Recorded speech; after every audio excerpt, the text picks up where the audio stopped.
Buenas tardes, mi nombre es Aldo Maruy Saito, soy pediatra gastroenterólogo, pertenezco al Servicio de Especialidades Pediátricas del Hospital Cayetano Heredia, y el tema que vamos a tratar el día de hoy es fórmulas especiales en patología digestiva. Como sabemos, la mejor alimentación de un bebé es la leche materna. Debemos promover la lactancia materna. Sin embargo, por otro lado, el rol de la mujer ha cambiado y muchas veces las condiciones de trabajo hacen que tengan que recurrir a otras fórmulas. Así como hay fórmulas para los niños que están sanos, también encontramos algunas alternativas para aquellos niños que pueden sufrir de alguna patología. Y eso es lo que vamos a tratar de desarrollar en los siguientes minutos. En esta diapositiva encontramos las fórmulas llamadas especiales para ciertas situaciones clínicas en niños y que son utilizadas por la mayoría de los pediatras. Empezaremos hablando de las fórmulas antirreflujo. En realidad deberíamos llamarlas fórmulas antirregurgitación. Para entrar en el tema debemos definir ¿qué cosa es reflujo gastroesofágico? Reflujo gastroesofágico traduce únicamente que el contenido del estómago pasa al esófago.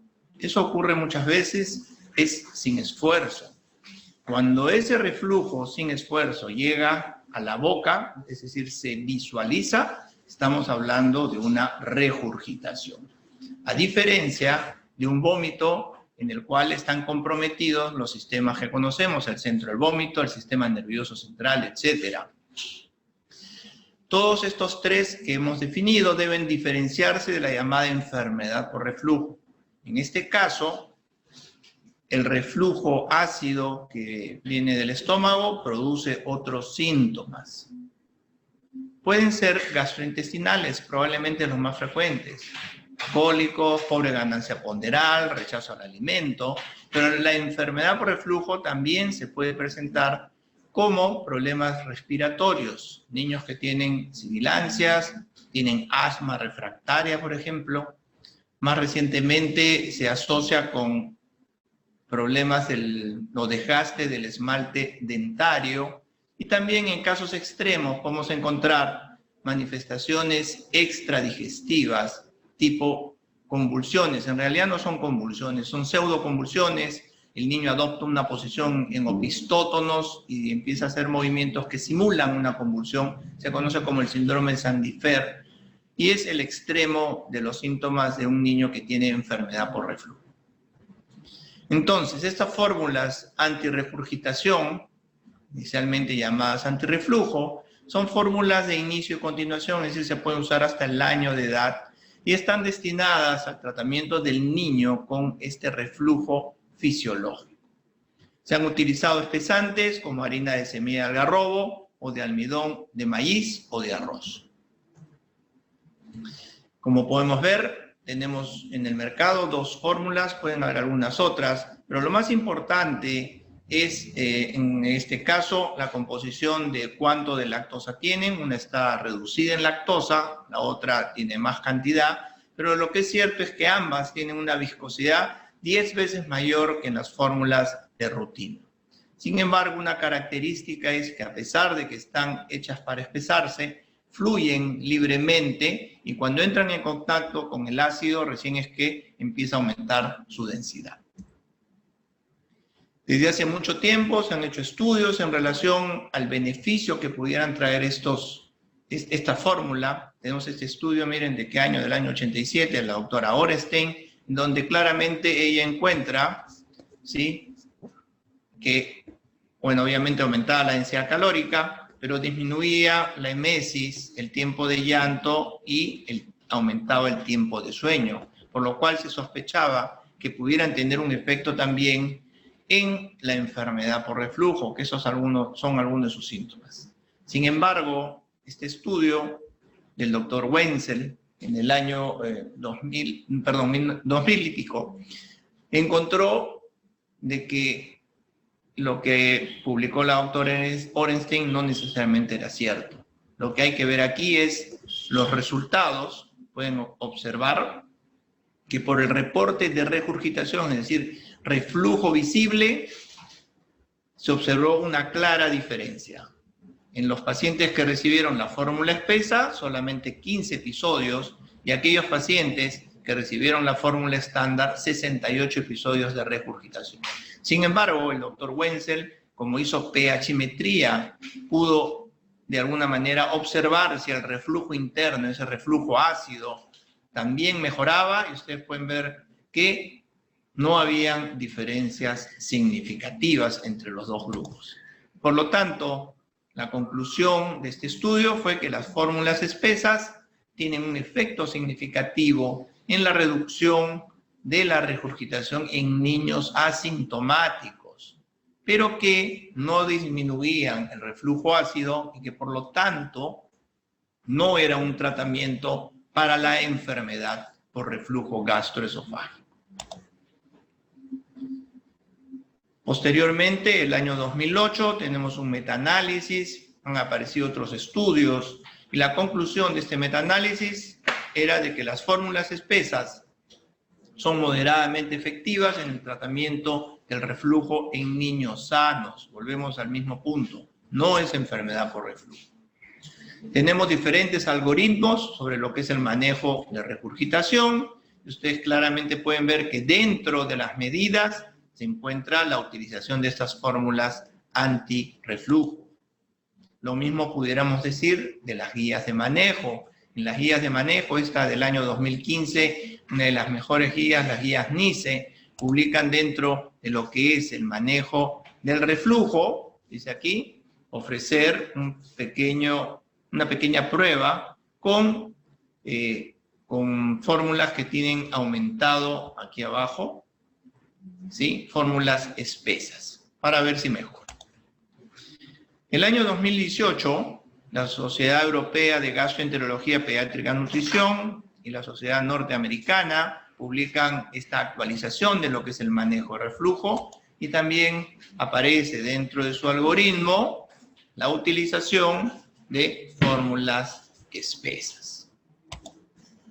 Y más recientemente, en el año 2018, el doctor Sabino y colaboradores publica que las fórmulas espesas reducen la frecuencia y severidad de la regurgitación y están indicadas en lo que es aquellos niños que pueden tener problemas cuando toman fórmula. Pasemos ahora a las fórmulas antiestreñimiento. Y lo primero que habría que hablar es si realmente son antiestreñimiento. Recordemos de que el número de ocasiones por semana en un niño pequeño es muy variable. Puede ir de 5, ser menos de una vez al día, hasta 42, 5 o 6 veces por día, dependiendo de los niños. Si se alimentan sobre todo de pecho, podemos encontrar estas variaciones. Pero ¿qué ocurre cuando al niño se le puede ofrecer una fórmula complementando porque la mami tiene que ir a trabajar? Entonces ocurre un cambio en el patrón de la defecación. Puede cambiar su frecuencia inicialmente y los padres perciben ese cambio como señales de estreñimiento. Pero si el paciente tiene heces blandas y evacúa sin esfuerzo, podríamos considerarlo como un patrón normal. Cuando se introducen las fórmulas, podemos ver claramente que empieza a aumentar la consistencia y disminuyen el número de deposiciones que van disminuyendo con el tiempo. Y se han tratado de aprovechar unas fórmulas para que esto que acabo de mencionarles no ocurra y que produzca complicaciones a largo plazo. Entonces tenemos dos tipos de fórmula, una que se basan en lo que es el ácido graso en posición beta. En la leche materna, el 70% de los ácidos grasos se localizan en posición beta. Y la lipasa pancreática no los hidroliza, por lo que el ácido graso queda unido al glicerol y se absorbe fácilmente con las sales biliares. ¿Qué ocurre con la leche de vaca? La leche de vaca tiene este ácido en posición alfa y al ser hidrolizado por la lipasa, forman jabones cálcicos insolubles que se eliminan en las heces y son responsables de la dureza de estas. Está fallando aquí ahí está, ya apareció, perfecto. Entonces, si graficamos lo que acabamos de decir, aquí está. Este es el caso del palmitato en las posiciones 1 y 3. Como pueden ver, hay una hidrólisis y esto hace de que se liberen esos ácidos y que se produzcan estos jabones y hagan que las deposiciones sean más duras. Por el contrario, en el caso de la leche materna, el palmitato está en posición beta o posición 2 y en este caso se absorbe y no hay esos jabones cálcicos.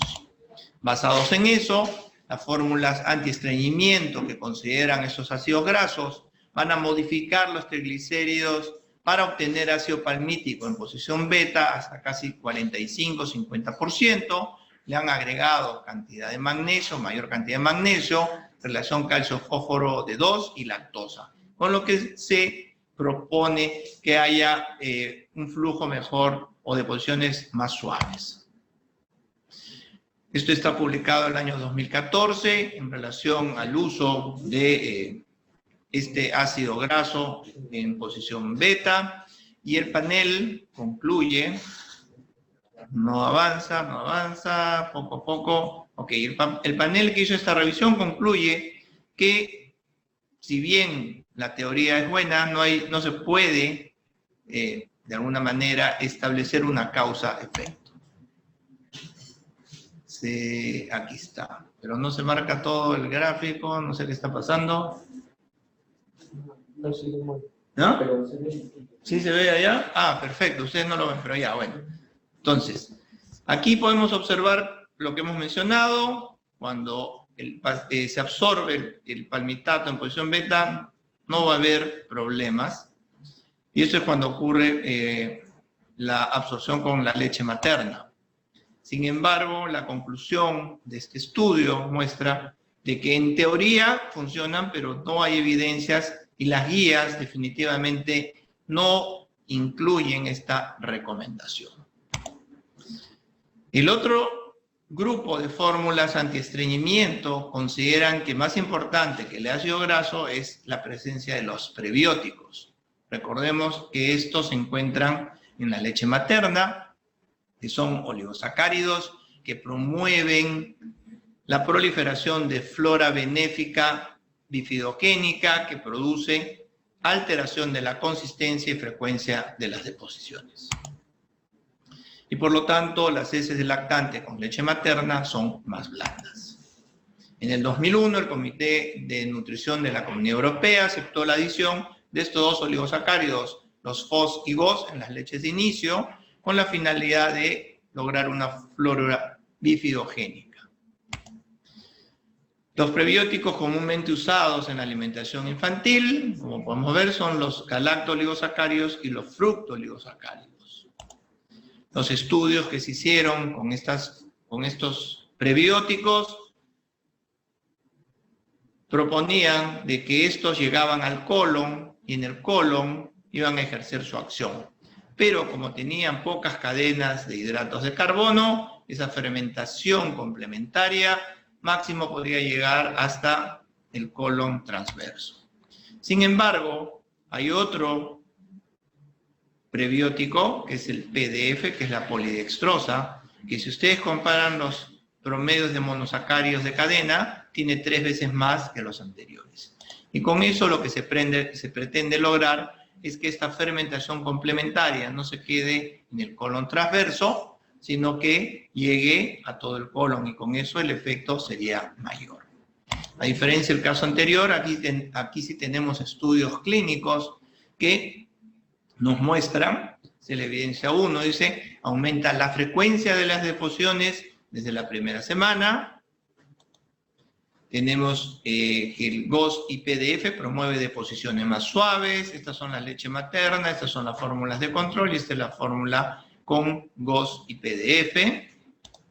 Tenemos la tercera evidencia, en donde se demuestra también que se promueven deposiciones más frecuentes desde la primera semana utilizando esta combinación. Sin embargo, no hay una recomendación en guías de manejo de estreñimiento para estas fórmulas, a diferencia de las fórmulas anti-regurginación. La siguiente fórmula es la fórmula libre de lactosa. En realidad, la fórmula libre de lactosa es una fórmula que tiene un limitado uso desde mi punto de vista. Recordemos que la lactosa es el hidrato de carbono mayoritario en la leche mujer y es importante para la absorción del calcio, el funcionamiento del intestino, consistencia de heces y absorción de agua, sodio y calcio. Y también para la formación de los galactocerebrosis, es decir, el desarrollo neurológico. Estas fórmulas libres de lactosa, como su nombre lo dice, no contienen lactosa. En su lugar, tienen polímeros de glucosa, maltodextrinas o sacarosa. La proteína sigue siendo caseína. Es importante porque en este caso no servirían para casos de alergia a la proteína de leche baja. La energía, de 66 a 68 kilocalorías, y una osmolaridad aceptable entre 120 y 215 milosmoles. ¿Cuáles son las indicaciones principales de la fórmula de lactosa? Obviamente va a ser en aquellos pacientes que van a presentar una absorción deficiente de esta. Casos de intolerancia a la lactosa, diarrea severa, enfermedad celíaca, en algunos casos de síndrome intestino corto, pero no necesariamente. Pero lo que mencioné es que están contraindicados en los casos de alergia a la proteína de leche vaca y también en los casos de galactosemia, ya que tienen pequeñas cantidades y eso es suficiente como para que aquellos pacientes con galactosemia presenten síntomas. Continuemos ahora con estas fórmulas que se han hecho muy populares, las llamadas fórmulas anticólico, las llamadas fórmulas Comfort.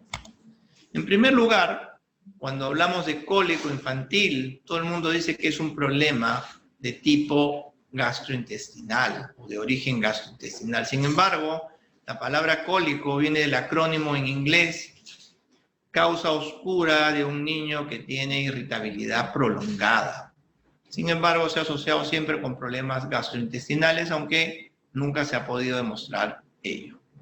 Si hablamos del verdadero cólico infantil, el cólico vespertino, ese cólico que tienen los niños pequeños, tenemos que remontarnos al año 54, donde el doctor Wessel definió este cólico vespertino como un llanto de mínimo de 3 horas de duración, 3 veces por semana, por lo menos 3 semanas, la famosa regla de los 3.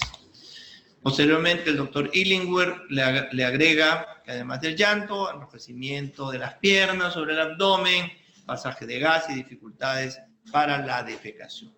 Y posteriormente se les cataloga dentro de lo que se conocen como los criterios de Roma, estos criterios para trastornos funcionales, Roma 1, Roma 2, Roma 3, estos son los criterios de Roma 3. Sin embargo, desde el año 2016 tenemos los criterios de Roma 4, en donde ahora se considera que un niño tiene cólico infantil si tiene estas molestias durante los primeros 5 meses de edad, es decir, se ha ampliado el plazo de presentación. Antes decían que no más allá de 3 o 4 meses.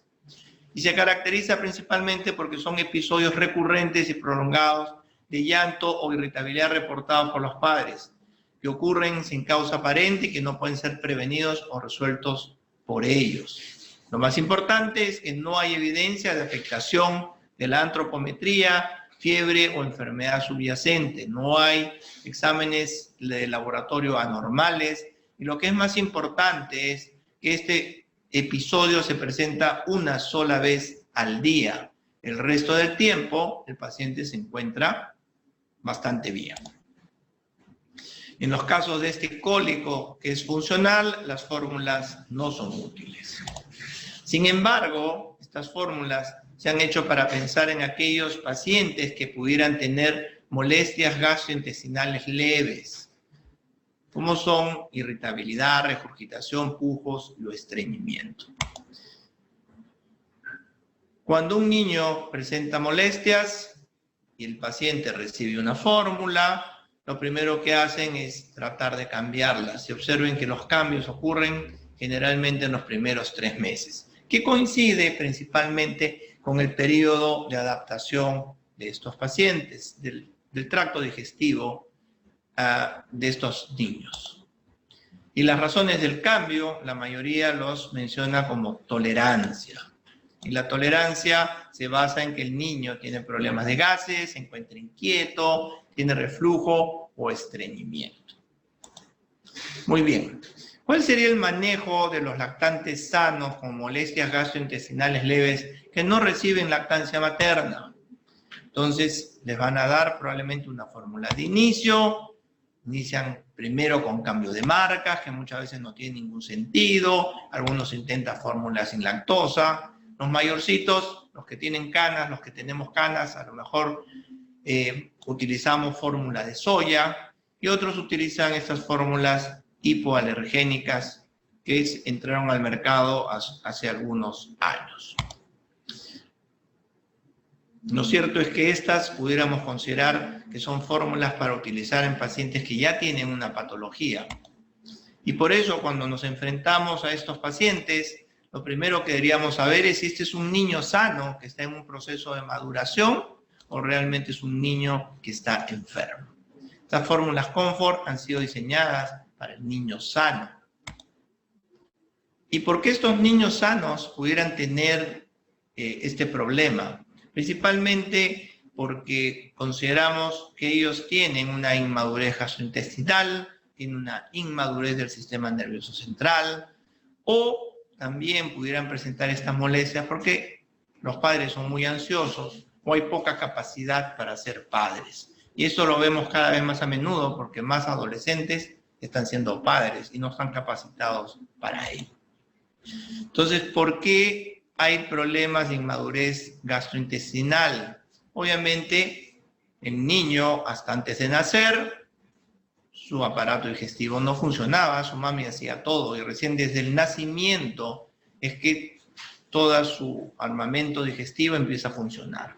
Y eso puede producir trastornos de motilidad, puede haber problemas en lo que es digestión y absorción, alteración de reconocimientos de antígenos de la mano de la función inmune y alteración de la microbiota intestinal. Más que alteración, es de alguna manera el inicio de la colonización y formación de esta microbiota intestinal. Y todo esto que podemos revisar ha demostrado de que el recién nacido tiene una actividad de lactasa del 70% de los valores normales de un niño mayor y que la actividad de la proteína enteroquinasa es 25% de los valores de los adultos, es decir, habrían problemas para lo que es la digestión y absorción de estos nutrientes y pueden haber algunos signos de intolerancia. Entonces, en teoría, una reducción de la lactosa y una proteína de leche de vaca parcialmente hidrolizada pudieran ser útiles para lo que es este tipo de proceso de maduración. Tenemos este estudio publicado en el año 2011, en donde la conclusión era que el estudio mostraba una asociación entre lo que era el mejoramiento y disminución de niveles de hidrógeno, es decir, al mejorar la digestión baja el nivel de hidrógeno y eso está relacionado con las fórmulas sin lactosa. Y por otro lado tenemos este estudio de la doctora Berset que comparó una fórmula diseñada con proteína parcialmente hidrolizada y baja o reducida en lactosa versus una fórmula de soya que era una de las alternativas utilizadas antes. Y la conclusión de este estudio fue de que hubo disminución de llanto en cuanto al promedio semanal. Esto es soya, esta es la fórmula parcialmente hidrolizada reducida en lactosa. Prácticamente lo mismo, eso ya es en las semanas. Y algo que fue una observación adicional era de que aumentaban las consistencias de las deposiciones. Sabemos que la soya estriñe, produce flatulencias, y las parcialmente hidrolizadas en este caso no. Entonces la conclusión de este estudio fue que las fórmulas de proteína láctea parcialmente hidrolizada son efectivas para reducir rápidamente la irritabilidad y el llanto en lactantes. Y además favorecían las evacuaciones más suaves. Las modificaciones realizadas en la composición de estas fórmulas tienen una base científica teórica y podrían ser eficaces en determinados casos en niños sanos, como hemos mencionado, aunque en ocasiones la mejoría obtenida puede verse al efecto placebo. Por lo tanto, no podríamos decir que hay una sólida evidencia para la recomendación generalizada de estas fórmulas. Muy bien, pasemos a fórmulas a base de soya. Estas fórmulas tienen como fuente proteína, el aislado de proteína de soya más metionina, sacarosa o jarabes sólidos de maíz, grasas vegetales, suplementos, energía de 66 a 67 kilocalorías en 100. El problema es que el valor biológico de la proteína de soya es menor que el patrón de cualquier fórmula normal, tiene bajas cantidades de metionina, lisina y prolina, altas cantidades de aspartato, glicina, arginina y cisteína y tiene un bajo contenido de L-carnitina, es decir, el aminograma no es el mejor. Por otro lado, hubieron problemas en algunos casos por los fitatos y los fitoestrógenos, relacionaron con problemas de absorción, en algunos casos de ginecomastia, pero eso de alguna manera no se ha comprobado. Y ya hay sólidas recomendaciones sobre lo que deberían ser las composiciones de estas fórmulas. Están indicadas en lo que es, yo diría principalmente galactosemia, en intolerancia a la lactosa, por muchos años se utilizó esta fórmula, y en alergia a las proteínas de leche vaca mediada por IgE. Contraindicada en alergia a soya y recordar que pueden producir flatulencia y constipación. Todo lo que hemos mencionado se encuentra respaldado en una publicación de hace unos 4 o 5 años, en donde la soya, que fue, como dije, vilipendiada en algún momento, se le da un valor en lo que es la nutrición de los niños. Finalmente, fórmulas antialérgicas, diferentes guías de manejo pueden encontrar de la alergia a la proteína de leche vaca en la literatura, pero todas coinciden principalmente en, número 1, si recibe lactancia materna exclusiva, la mamá debe hacer una dieta restringiendo leche de vaca, todos los productos lácteos, con o sin lactosa, yogur, queso, mantequilla, huevo, maní, chocolate, frutos secos y soya. La soya tiene reacción cruzada. Recuerden que en el Perú se consume mucha soya, no como frijol en sí, sino en el sillao. Fórmulas extensamente hidrolizadas o de aminoácidos libres en los casos en que no pueda recibir, pero no fórmulas parcialmente hidrolizadas, y la soya a partir de los 6 meses con alergia mediada por IgE. La primera opción, en todos los casos, excepto anafilaxia y esofagitis eosinofílica, es la fórmula extensamente hidrolizada. Recordar la hidrólisis proteica. Las parcialmente hidrolizadas todavía tienen pedazos muy grandes y eso puede producir sensibilización todavía, y por eso las fórmulas hipoalergénicas solamente deben ser las fórmulas extensamente hidrolizadas o las fórmulas de aminoácidos libres. Estas fórmulas hipoalergénicas deben ser útiles para el 90% de los lactantes con alergia a la proteína de leche vaca, y por eso las parcialmente hidrolizadas no se consideran como tal. Las fórmulas extensamente hidrolizadas son para sintomatología leve y moderada. Las proteínas son aminoácidos y péptidos menores de 1500 Dalton y son hipoalergénicas. Y dentro de ellas podemos considerar las que son extensamente hidrolizadas de caseína, extensamente hidrolizadas de suero, fórmulas parcialmente hidrolizadas de suero caseína o de suero. Y las que tienen el menor potencial antigénico son las fórmulas extensamente hidrolizadas de caseína. Las extensamente hidrolizadas de caseína, sus indicaciones, principalmente alergia a la proteína de leche vaca, pero también se pueden utilizar en diarrea intratable, síndrome de mala absorción, síndrome intestino corto y fibrosis quística. Y bueno, considerar las parcialmente hidrolizadas en alergias leves con signos de interrogación, diarrea crónica o síndrome de intestino corto.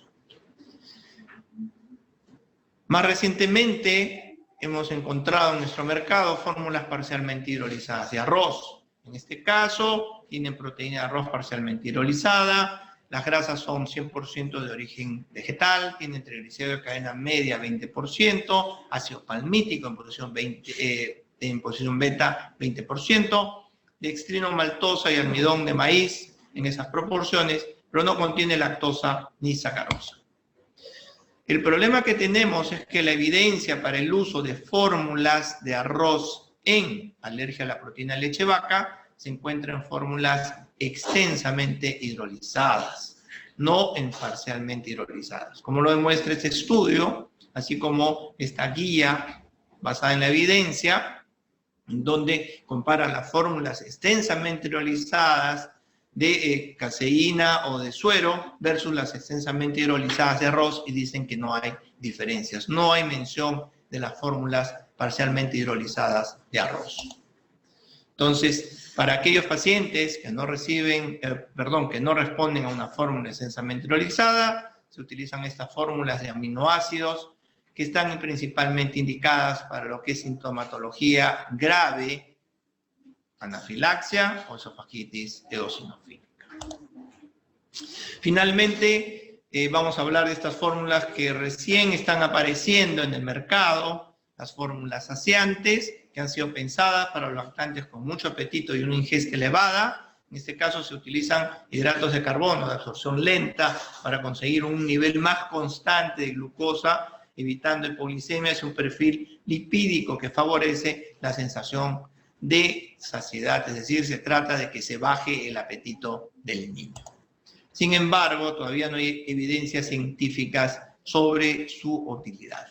Finalmente, estas fórmulas llamadas de día y de noche. Se ha encontrado que en la noche hay más triptofano, que es precursor de la melatonina y por lo tanto inductor del sueño. Además incorporan triglicéridos de cadena media y nucleótidos uridina y adenosina. Y en el día le han aumentado citidina, guanosina e inopina de acuerdo al ritmo circadiano y han aumentado B12 y vitaminas antioxidantes A, C y E.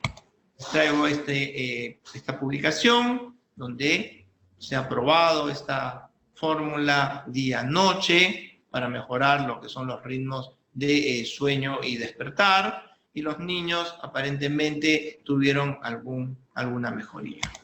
Sin embargo, las propiedades de estas fórmulas aún están por demostrarse. Entonces, en resumen, el lactante sano debería recibir principalmente lo que es leche humana, en caso que no pueda, una fórmula de inicio.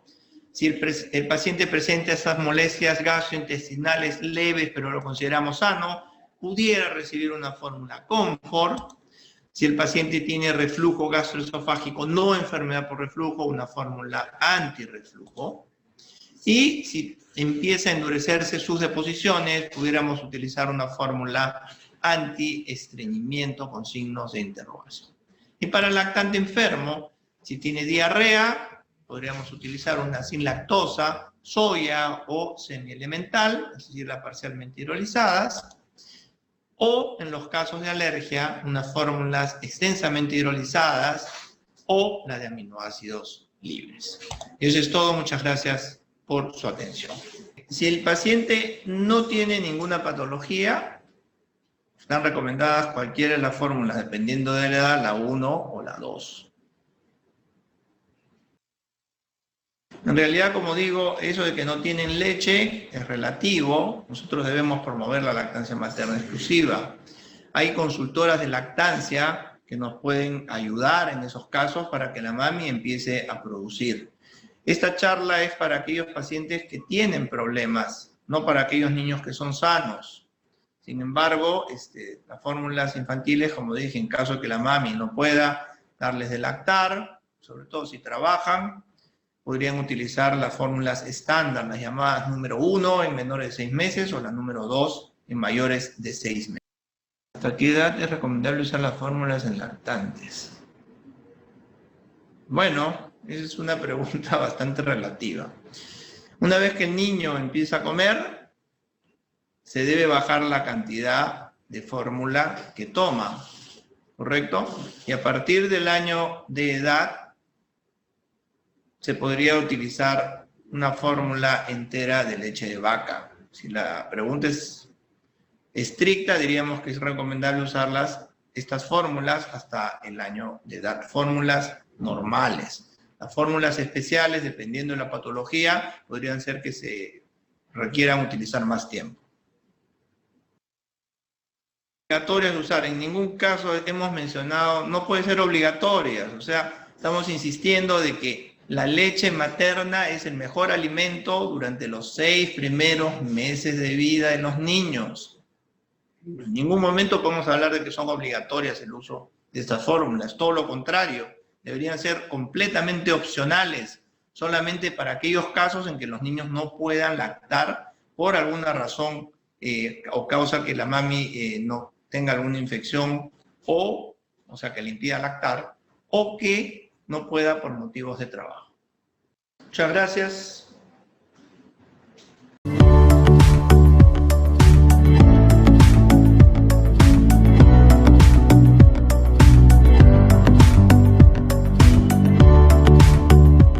Gobierno del Perú. El Perú primero.